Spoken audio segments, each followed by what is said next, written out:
Assalamualaikum warahmatullahi wabarakatuh. Selamat pagi rekan-rekan. Perkenalkan, nama saya Ahmad Wibowo. Di sini saya sebagai moderator sesi 1 untuk mengatur, mengambil dan mengawasi jalannya diskusi mengenai ujian skripsi Bang Imade Sutrisna Panji Yuda Bandesa untuk dikaitkan dengan nilai-nilai Pancasila. Selanjutnya mungkin rekan-rekan bisa memperkenalkan diri. Baik, terima kasih moderator. Perkenalkan, nama saya Muhammad Andak Rizal. Di sini saya sebagai penyaji materi 1.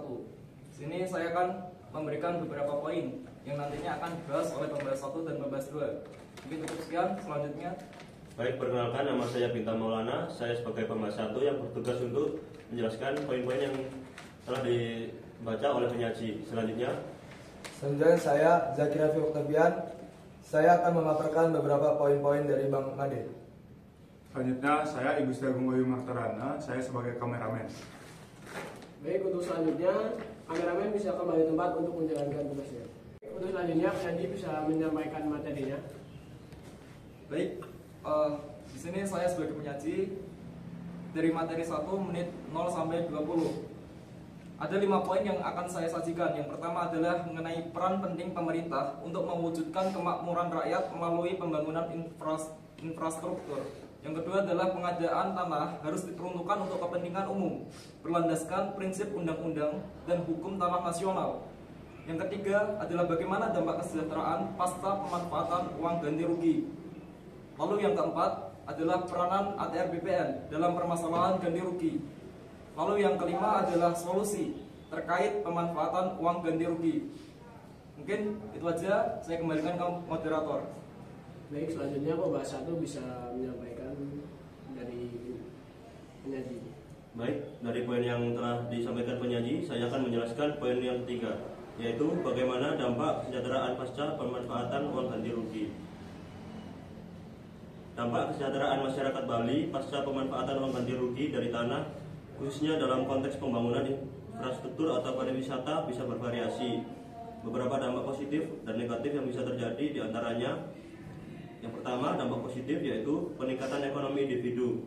Setelah menerima uang ganti rugi, masyarakat memiliki kesempatan untuk meningkatkan taraf hidupnya. Yang kedua, peningkatan kualitas hidup. Uang ganti rugi bisa digunakan untuk meningkatkan fasilitas dan kebutuhan dasar seperti perbaikan rumah, pendidikan, dan kesehatan. Yang ketiga, yaitu kesempatan berwirausaha. Dalam banyak kasus, uang ganti rugi dapat memberikan modal bagi masyarakat untuk membuka usaha. Dampak negatif, yang pertama, pengolahan uang yang kurang baik. Tidak semua orang memiliki literasi keuangan yang memadai. Jika uang ganti rugi tidak dikelola dengan baik, masyarakat bisa kehilangan uangnya. Yang kedua, hilangnya mata pencaharian tradisional. Tanah di Bali seringkali merupakan sumber penghidupan bagi masyarakat, seperti pertanian atau kegiatan adat. Setelah tanah dijual atau diberikan ganti rugi, masyarakat bisa kehilangan mata pencahariannya tradisionalnya dan menjadi bergantung pada sektor lain yang mungkin tidak mereka kuasai. Yang ketiga, ketimpangan sosial. Jika pengelolaan uang ganti rugi hanya dimanfaatkan oleh segelintir orang atau kelompok, hal ini bisa menyebabkan ketimpangan ekonomi dan sosial. Selanjutnya, hubungan poin 3 dengan nilai-nilai Pancasila. Yang pertama, sila ke-1, ketuhanan yang Maha Esa. Dalam pengelolaan tanah, terutama di Bali yang kental dengan budaya dan spiritualis, masyarakat perlu menjaga harmoni dengan alam dan keyakinan spiritual mereka. Tanah memiliki nilai sakral dan pemanfaatannya harus tetap menghormati nilai-nilai keagamaan dan tradisi. Yang kedua, yaitu sila kemanusiaan yang adil dan beradab. Proses ganti rugi harus adil dan menghargai martabat manusia. Masyarakat yang terkena dampak harus diperlakukan dengan adil, diberikan kompensasi yang sesuai dan tetap dihormati hak dan kewajibannya sebagai pemilik tanah. Yang ketiga, yaitu persatuan Indonesia. Pembangunan yang melibatkan perubahan kepemilikan tanah harus memperhatikan keutuhan dan persatuan masyarakat lokal. Jangan sampai ada perpecahan sosial akibat ketidakadilan dalam proses ganti rugi. Yang keempat, kerakyatan yang dipimpin oleh hikmat kebijaksanaan dalam permusyawaratan perwakilan. Keputusan terkait ganti rugi dan pembangunan harus melalui musyawarah yang adil dan melibatkan semua pihak yang berkepentingan. Yang kelima, yaitu keadilan sosial bagi seluruh rakyat Indonesia.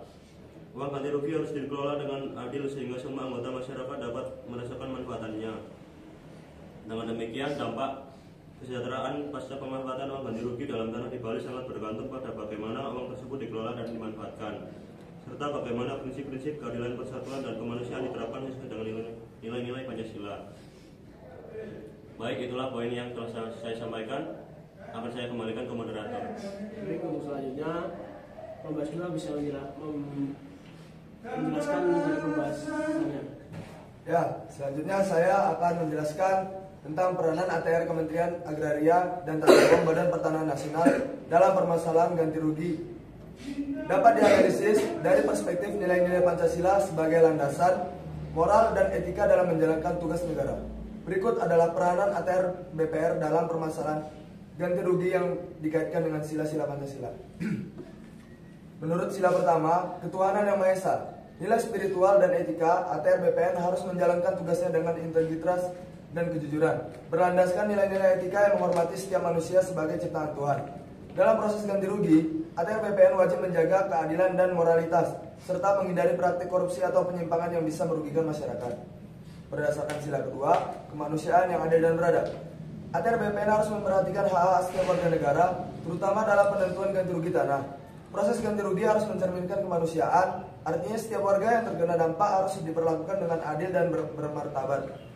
Ganti rugi yang diberikan harus sesuai dengan nilai tanah yang adil dan proporsional. Berdasarkan sila ketiga, Persatuan Indonesia, kepentingan nasional dan kesejahteraan bersama ATR BPN berperan menjaga persatuan sengketa tanah, tidak memecah belah masyarakat dalam proses pengadaan tanah untuk kepentingan umum. ATR BPN harus mengedepankan persatuan dengan memastikan bahwa semua pihak, baik pemerintah maupun masyarakat, mencapai kesepakatan yang harmonis tanpa ada pihak yang dirugikan secara berlebihan. Berdasarkan sila keempat, kerakyatan yang dipimpin oleh hikmat kebijaksanaan dalam permusyawaratan perwakilan, musyawarah untuk mufakat. ATR BPN berperan sebagai fasilitator dalam proses mediasi dan musyawarah antara pemerintah dan masyarakat terkait ganti rugi. Nilai-nilai musyawarah dan dialog diutamakan untuk mencapai solusi yang bijaksana dan adil. Selanjutnya, berdasarkan sila kelima, adilan sosial bagi seluruh rakyat Indonesia dalam pembagian hasil dan pelaksanaan ganti rugi.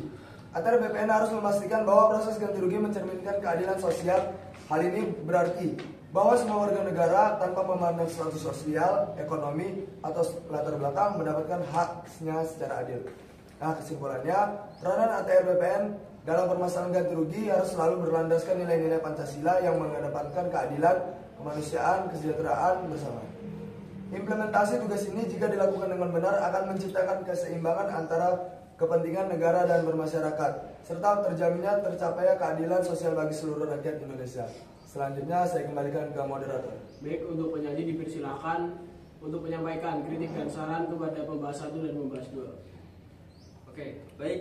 Saya ucapkan terima kasih kepada pembahas 1 dan pembahas 2 terkait pemaparan yang sudah diberikan. Sungguh pemaparan yang sangat bermanfaat. Penjelasan dari poin-poin materi yang disampaikan sangat jelas dan komprehensif. Lalu terutama mengenai peranan ATR BPN dalam permasalahan ganti rugi dan juga dampak kesejahteraan pasca pemanfaatan uang ganti rugi. Saya merasa banyak menemukan ide baru yang bisa kita eksplor lebih lanjut. Mungkin cukup sekian. Sekali lagi saya ucapkan terima kasih atas pemaparan dan pembahasannya. Saya kembalikan kepada moderator. Baik, saya selaku moderator materi 1 mengucapkan permohonan maaf apabila ada kesalahan selama menyampaikan materi oleh rekan-rekan saya. Atas perhatiannya saya ucapkan terima kasih. Wassalamualaikum warahmatullahi wabarakatuh. Waalaikumsalam warahmatullahi wabarakatuh.